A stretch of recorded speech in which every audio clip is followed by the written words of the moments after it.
Hello, नमस्कार to all my dear learners. कैसे हैं आप सभी लोग? This is your Neha ma'am and I am here to take you ahead of our learning sessions. आज का सेशन है हमारा डायरेक्ट एंड इनडायरेक्ट पार्ट 2।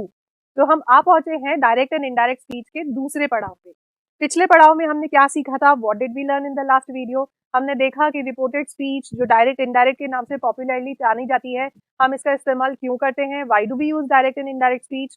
इसके कितने हिस्से होते हैं? So there is one reported verb and then there is reported speech. इन दोनों में अंतर क्या है? And we also looked at the various rules जिसके थ्रू हम एक डायरेक्ट स्पीच को इनडायरेक्ट स्पीच में कन्वर्ट करते हैं। In my previous videos, I've told you that sentences are not just about plain sentences, making statements. हम कभी कभी questions भी पूछते हैं, हम कभी orders भी देते हैं, हम कभी surprise से marvel भी करते हैं. So there is sudden outburst of sentences.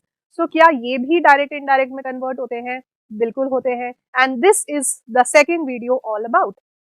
So what are we going to see in this second video, part 2 of direct and indirect? हम आज सीखेंगे कि अगर आपके सामने questions आ जाएं, आपके सामने imperative sentences आ जाएं और exclamatory sentences आ जाएं, so how are you going to deal with those sentences?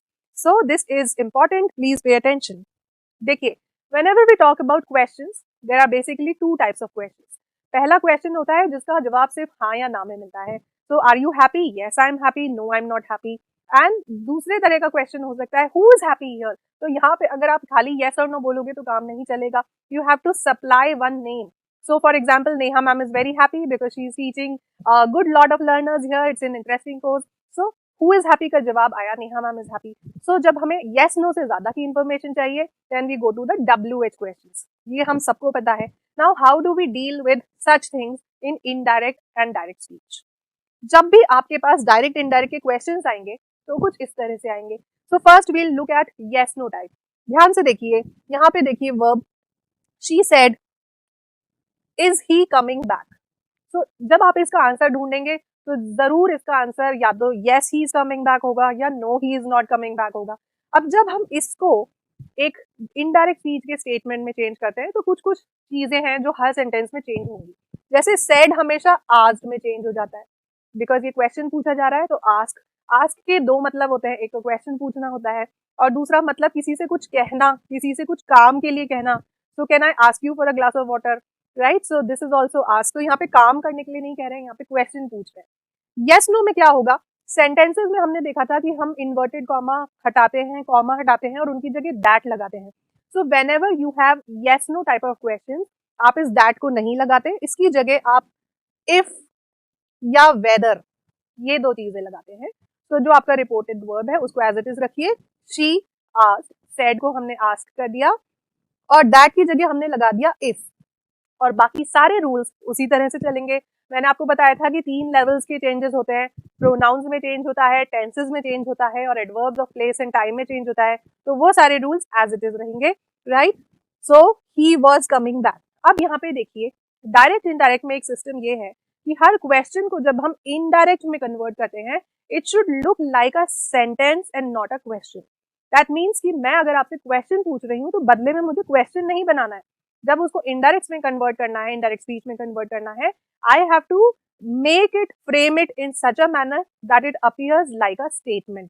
वो कैसे होता है? बहुत सिंपल सी चीज है. जब भी हम अपने सब्जेक्ट को पहले लिखते हैं और वर्ब को बाद में लिखते हैं तो ये क्या हो जाता है? ये स्टेटमेंट होता है.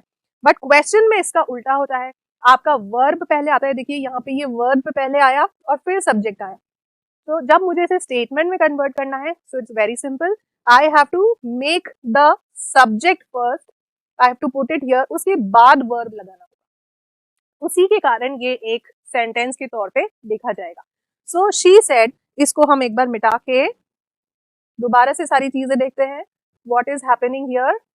देखिए, प्लेन सेंटेंस है. She said is he coming back. मुझे कैसे पता चला ये क्वेश्चन है? क्योंकि जो वर्ब है वो सब्जेक्ट से पहले आ रहा है.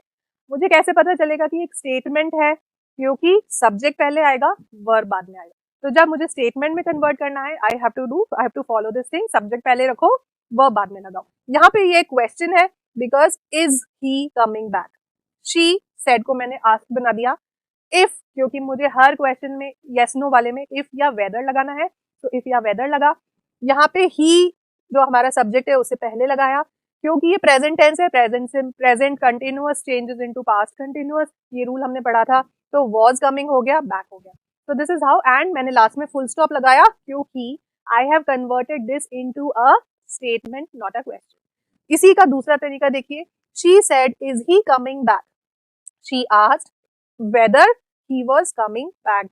यहाँ पे अगर आपको इफ नहीं लगाना है तो आप वेदर भी लगा सकते हैं, but don't get confuse with the spellings. एक WEATHER होता है, वो रोजमर्रा का मौसम है, दैट इज वेदर, कि आज मौसम बड़ा सुहाना है, उसकी स्पेलिंग ये नहीं होती, ये यहाँ पे इफ वाली चीज है। सो डोंट गेट कंफ्यूज, अगर थोड़ा सा भी कंफ्यूजन है तो आप इफ लगा सकते हैं, देयर इज नो हार्म। एक और एग्जाम्पल देखते हैं, ही सेड टू मी, अब यहाँ पे देखिए ऑब्जेक्ट भी आ गया, तो 100% आगे की जो रिपोर्टिंग स्पीच है वहां पे कुछ ना कुछ हमें प्रोनाउंस को देखना पड़ेगा। He said to me can you climb on this tree, किससे पूछ रहा है, यहाँ पे यू है, वो मुझसे पूछ रहा है, तो यहाँ पे basically I have to change the pronoun accordingly, because I am not going into details, because मैं ये मान के चल रही हूँ आपने पिछला वीडियो अच्छे से देखा है, उसकी प्रैक्टिस की है और आपको ये सारी चीजें समझ में आ गई। So he said to me can you climb on this tree, he asked me if I, देखिए मैंने वापस सब्जेक्ट जो था यू, उसको मुझे आई में कन्वर्ट ही करना था क्योंकि वो मुझसे पूछ रहा है, एंड कैन को मैंने कोड बना दिया। ये एक चीज बनी है कि सब्जेक्ट को पहले लगाया, वर्ब को बाद में लगाया, because I have to convert it into a statement. So he asked me if I could climb on this changes into that tree. इसी का दूसरा वेदर वाला बना देते हैं, he asked me whether I could climb on that tree. Okay, one more example, Jatin said was he going for a walk? Jatin asked, if लगाना है क्योंकि ये हटेगा, that नहीं लगाना है। जतिन asked if he, क्योंकि ये आपका है past continuous changes into past perfect, so if he had been going for a walk, past perfect continuous में change हो गया, so Jatin asked if he had been going for a walk। Jatin asked whether he had been going for a walk। यहाँ पे भी हमने यही किया है, वर्ब को हम बाद में लेके आए हैं, सब्जेक्ट को हम पहले लेके आए। सो पिछले सेंटेंस में ये सब्जेक्ट बाद में था, सो हमें वर्ब को पीछे रखना है, बिकॉज हमें सेंटेंस, यही एक मोस्ट इंपॉर्टेंट रूल है आपका डायरेक्ट इनडायरेक्ट में, क्वेश्चंस को स्टेटमेंट में कन्वर्ट करना। तो इस चीज में ज्यादातर बच्चे गलती कर देते हैं, वो क्वेश्चन को एज इट इज कर देते हैं और वो गलत हो जाता है। He said is he going for a picnic, he asked if he was going for a picnic, he asked weather he was going for a picnic. Simple है।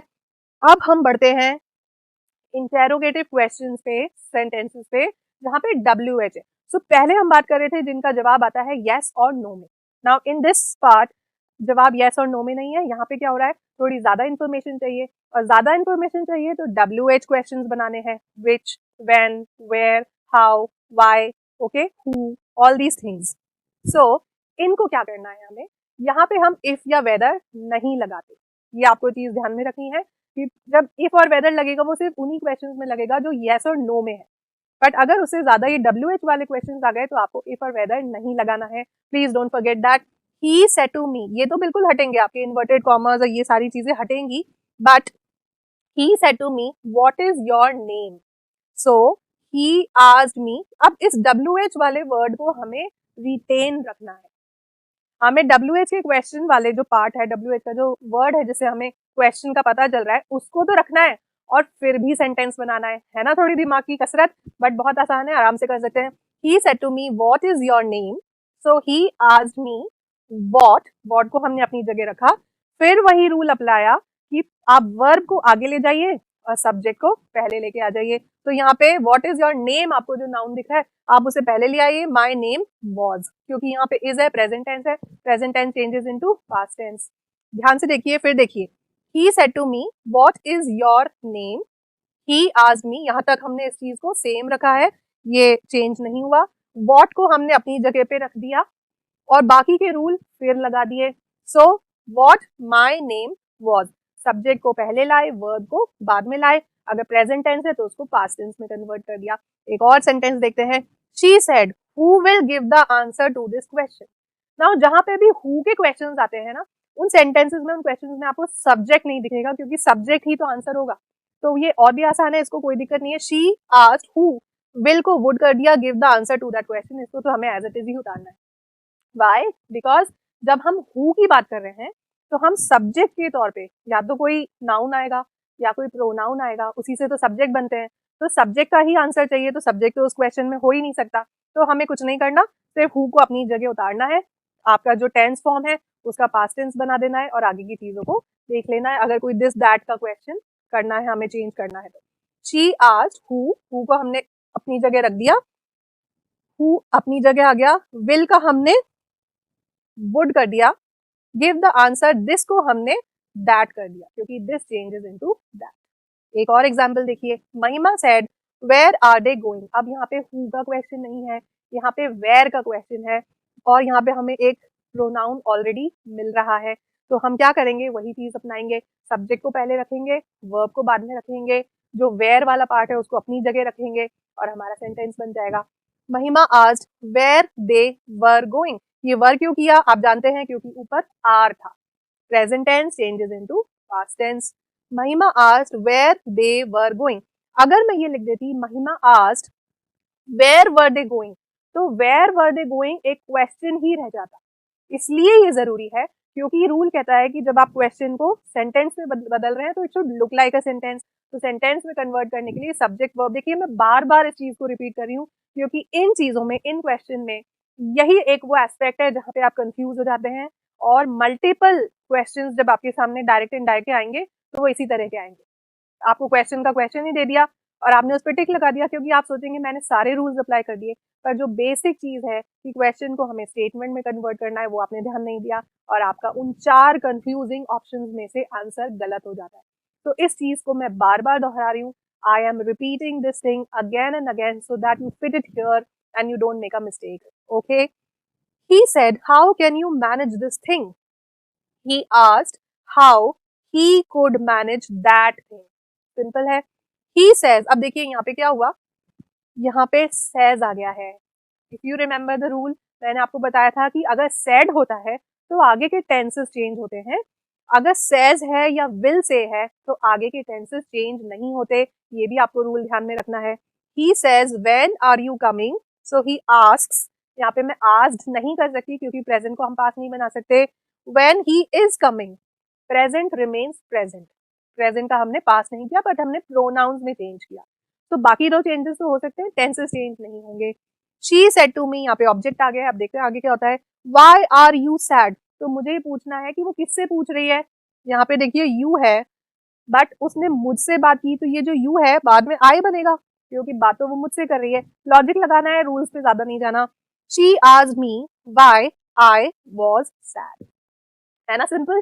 थोड़ा सा डायरेक्ट इनडायरेक्ट बच्चों को इसलिए कॉम्प्लिकेटेड लगता है, learners find it difficult because there are multiple rules और आपको लास्ट तक पहुंचते पहुंचते जैसे ही आपका डिफिकल्टी लेवल आगे बढ़ेगा you actually have to apply all the rules together. But मजा भी इसी में है, the more challenging a thing gets the better it is. हमारी नॉलेज भी तो टेस्ट इसीलिए होगी। How will people decide between who are the achievers and who are non achievers, मुश्किल बढ़ानी पड़ती है थोड़ी सी। सो क्वेश्चंस की बात हो गई, अब हम आगे बढ़ते हैं इंपेरेटिव सेंटेंसेस पे। What are imperative sentences? इन सेंटेंसेस में रिक्वेस्ट आ रही है, ऑर्डर आ रहा है, किसी चीज को कोई चीज करने के लिए मना कर दिया तो एक वर्ड आता है फॉरबिड, तो फॉरबिड वर्ड आ सकता है। ओके, किसी को धमकी दी तो थ्रेट हो सकता है और सजेशन दिया तो सजेस्ट हो सकता है। तो हम यहाँ पे क्या करते हैं, उस सेड वर्ड को हमें एक मूड देना पड़ेगा। आपको जैसे एक सेंटेंस मिला, he said please give me a glass of water, तो ये जो प्लीज वर्ड है इससे मुझे पता चल गया कि एक रिक्वेस्ट है। तो इस सेड को मैं उस मूड में चेंज कर सकती हूँ। तो वो रिक्वेस्ट है तो ही रिक्वेस्टेड, ये कर दिया। तो said will be change according to the mood of your reporting speech. यहीं पे ये चीज कह रहा है, अगर रिक्वेस्ट है तो आप रिक्वेस्ट कर दीजिए, अगर ऑर्डर है तो ऑर्डर कर दीजिए, अगर कोई आपको एडवाइस दे रहा है, सजेशन दे रहा है तो आप एडवाइस या सजेस्ट कर दीजिए। एक चीज आपको बहुत ध्यान से यहाँ पे देखनी है, एडवाइस और एडवाइस क्या डिफरेंस है। जब हम नाउन के तौर पे इस वर्ड को लेते हैं, जैसे सलाह, मुझे उसने सलाह दी और मुझे आपसे एक सलाह चाहिए, तो दोनों सेंटेंसेस में फर्क है। एक पहले सेंटेंस में उसने कुछ काम किया, कुछ एक्शन हुआ तो वहां पे वर्ब है, और मुझे आपसे कुछ चीज चाहिए, उस चीज का नाम है सलाह, तो ये एक नाउन हो गया। तो जब हम इस वर्ड को नाउन की तरह यूज करते हैं तो हम सी लगाते हैं, जब हम इस वर्ड को वर्ब की तरह यूज करते हैं तो एस लगाते हैं। तो जब हम बोलते हैं ही सेड तो उसने कुछ किया, हमें वहां पे वर्ब लगाना है, तो ही एडवाइज्ड। आप सीईडी नहीं लिख सकते, आपको एसईडी ही लिखना पड़ेगा। So this is a part of your basics. किसी को ओपिनियन देना है तो ओपिनियन और सजेस्ट, और जैसे मैंने आपको बताया कि अगर आप किसी को कुछ काम करने के लिए मना करते हैं तो यू हैव टू से फॉरबिड, फॉरबिडिंग। अब कैसे ये सेंटेंसेस में रिफ्लेक्ट हो रहे हैं चलिए देखते हैं। ऐसे समझ में नहीं आता, you have to take examples. Sentences with request, अभी हम रिक्वेस्ट देखते हैं। He said to me may I have your address please. तो मे यूज हुआ है, पोलाइट रिक्वेस्ट है, क्या मैं आपका एड्रेस ले सकता हूँ या ले सकती हूँ। तो हाउ इज इट, देखिए मैंने सेड को रिक्वेस्ट में चेंज कर दिया है already, I have already change this request. So he said to me, he requested to have my address, किसका एड्रेस मांग रहा है, मुझसे ही तो मांग रहा है। सो प्रोनाउन हमने और उसी के अकॉर्डिंग चेंज कर दिया। She said, will you please give me 2 days leave? Again, she is requesting. So she requested for 2 days leave. Simple. They said, एक तरीका और हो सकता है, ये जो सेंटेंस में मिलता है, ये कहता है they said, could you please help us? Could you please help us? Could जो होता है ना, हाईएस्ट फॉर्म ऑफ पोलाइटनेस होता है, जो हम हिंदी में बोलते हैं ना, कर लीजिए या आप ये कर सकेंगे, वो could है। एक तो आप बोलो कर लो, ऑर्डर दे दिया, और आप क्या ये कर लीजिएगा, highest form of politeness is could. So could you please, और please भी लगा दिया, तो दो रिक्वेस्ट हो गई। They asked if I could help them. Okay, so this is how I have changed the request. यहाँ पे हमें यही सारे रूल्स वही लग रहे हैं, टेंसेस भी चेंज होंगे, प्रोनाउंस भी चेंज होंगे, एडवर्ब्स भी चेंज होंगे, बट सेड की जगह हमने रिक्वेस्ट कर दिया। अब इसी की जगह अगर ऑर्डर आ गया तो आप क्या करेंगे, अगर ऑर्डर आ गया है तो उस सेड को ऑर्डर कर देंगे। Captain said open the fire. Now कुछ लर्नर्स ये बोलते हैं कि मैम कैसे पता चलेगा कि ये रिक्वेस्ट है, ये ऑर्डर है। सिंपल चीज है, प्लीज लगा है, कुड लगा है, मे लगा है, तो ये रिक्वेस्ट है। ऑर्डर हमेशा सीधे सपाट तौर पे दिए जाते हैं, जो करना है वो सीधे लिख दिया, ओपन द फायर। सो जब आपको कोई बाहर निकल जाने को कहता है तो वो ये नहीं कहता प्लीज गेट आउट, आपको बोला जाता है गेट लॉस्ट, गेट आउट। थोड़ा सा हार्श होता है, इसीलिए जब आप अपने रोजमर्रा की अंग्रेजी में प्लीज नहीं लगाते, आप किसी का अपमान नहीं करना चाह रहे, बट आप उसे वो सम्मान भी नहीं दे रहे हैं। So please is mandatory. In English, there are 3 golden words, and it is definitely not I love you. It is please, sorry, and thank you. Make use of 3 golden words. इससे आपकी भाषा और अच्छी पोलाइट हो जाती है। तो यहाँ पे ऑर्डर की बात कर रहे थे, सो हमने क्या करना है, रिक्वेस्ट को ऑर्डर में चेंज करना है। कैप्टन ऑर्डर्ड, यहाँ पे टू लगाया, देखिए दैट नहीं लग रहा, टू लगाया, कि जिस भी चीज के लिए रिक्वेस्ट की टू, जिस भी चीज के लिए ऑर्डर दिया to. So the captain order to open the fire. Our English teacher said don't shout in the class. अब टीचर ने कुछ ना करने के लिए आपको कहा है, कुछ चीज करने से मना किया है, तो ये जो वर्ड मैंने आपको बताया था forbid, forbid प्रेजेंट टेंस है, इसका जब आप पास्ट टेंस बनाते हैं तो ये BID हो जाता है। उसी तरह से मैंने यहाँ लगाया है आवर इंग्लिश टीचर forbade, क्योंकि यहाँ पे टू लगता ही है, टू लगा दिया, और बाकी की चीज आगे एज इट इज रहने दी। To shout in the class मतलब उन्होंने हमें क्लास में चिल्लाने से मना किया। He said to us, don't be late. He forbade us to be late. Forbade, मना किया। So if this is a new word, please make use of this more often. इसका ज्यादा से ज्यादा आपको इस्तेमाल करना है। अब नेक्स्ट जो पार्ट आ रहा है, सजेशन या advice. Okay, My mother said to me, be true to yourself always. ये सुनने में भी एक सजेशन ही लग रहा है, एक सलाह लग रही है। So my mother, देखिए एस लगाया, my mother advised me, यहाँ पे भी ये टू लगेगा, टू, और बाकी चीज हमने एज इट इज कर दी। To be true to myself always, वहां पे योर सेल्फ था, पर क्योंकि वो मुझसे बात कर रही है, मैं अपने बारे में बता रही हूँ, तो माई सेल्फ हो गया। Our coach said, play with enthusiasm and winning spirit. Our coach advised, to लगाना है, टू लगा दिया, to play with enthusiasm and winning spirit. She said to us, यहाँ पे देखिए us है, तो आगे जरूर जो you होगा ना वो कहीं ना कहीं इस तरह से चेंज होगा। She said to us, your behavior must be acceptable. आप हमेशा ऐसा बिहेव करें जो कि हम एक्सेप्ट कर सकें। It should not be rude. She advised us to adopt acceptable behavior. यहाँ पे हमने इस चीज को थोड़ा सा चेंज किया। इस तरह का जो पैटर्न है ये बेसिकली रिपोर्ट राइटिंग में बहुत पॉपुलर है, so that is also one of the answers possible.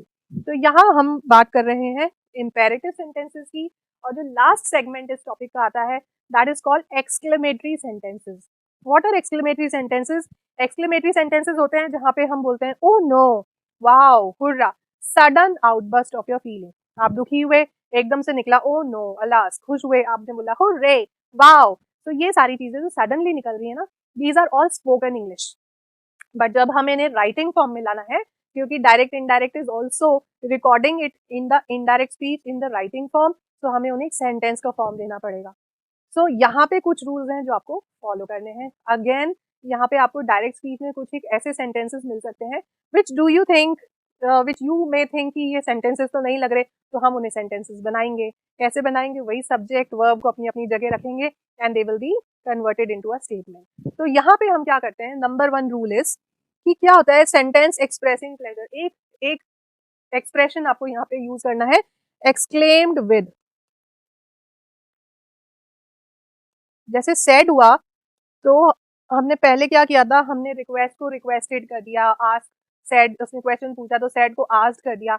अब ये जो सडन आउटबर्स्ट वाले जो सेंटेंसेस आएंगे इसमें ये चीज हमें यूज करनी है, एक्सक्लेम्ड विद। और अगर वो दुखी हो रहा है तो एक्सक्लेम्ड विद सॉरो कर दिया, खुश हो रहा है तो एक्सक्लेम्ड विद हैप्पीनेस, जॉय, कुछ भी कर दिया। अगर उसे फ्रस्ट्रेशन हो रही है, किसी चीज की गंदगी है तो ये डिस्गस्ट है, तो एक्सक्लेम्ड विद डिस्गस्ट कर दिया। फ्रस्ट्रेट हो रहा है, इरिटेट हो रहा है तो एक्सक्लेम्ड विद फ्रस्ट्रेशन कर दिया। So this is how हमें मूड देखना पड़ेगा अपने सेंटेंस का। Now how are these coming to us?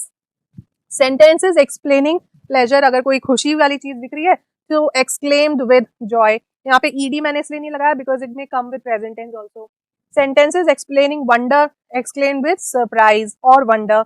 Sentences expressing sorrow, exclaimed with sorrow। अब sentences में ये कैसे रिफ्लेक्ट होते हैं, let's see। एक एग्जाम्पल आपके पास आया, he said oh it's bad news, oh it's bad news। Okay, तो हमें दिख रहा है कि ये कोई बुरी चीज हो रही है। हमारा रूल कहता है एक्सक्लेम्ड विद लगाना ही लगाना है, तो ये हमने यहाँ पे लगा दिया। फिर आपने मूड देखा, that mood off the sentence is sorrow, तो आपने वो मूड लगा दिया सॉरो।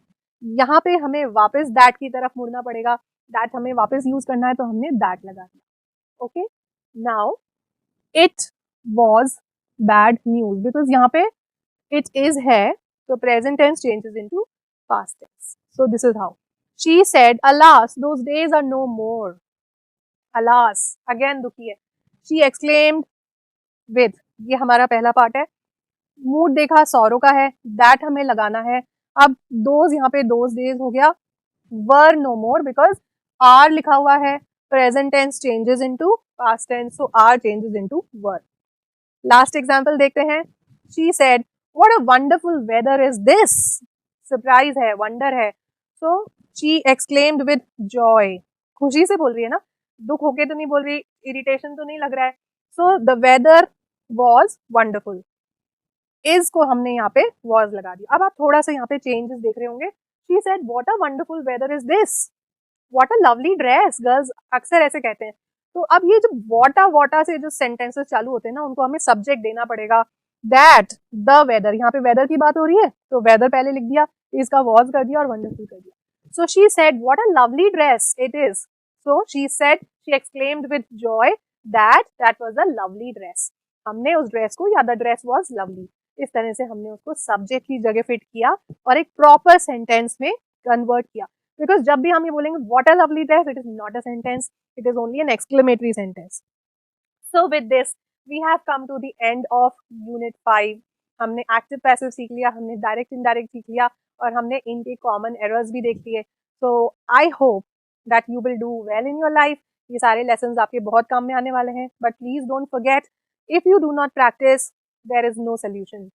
खाली समझ लेने से आपका काम नहीं बनेगा, आपको इसमें अगर महारत हासिल करनी है तो आपको रोज इन टॉपिक्स की प्रैक्टिस करनी पड़ेगी। Solve more and more questions and I am sure you will be able to crack your competitive exam. English की वजह से आपको कोई दिक्कत नहीं आएगी। So with this, Neha ma'am is saying finally bye, because my part is over now and I hope that you will be doing well in your life. Thank you so much.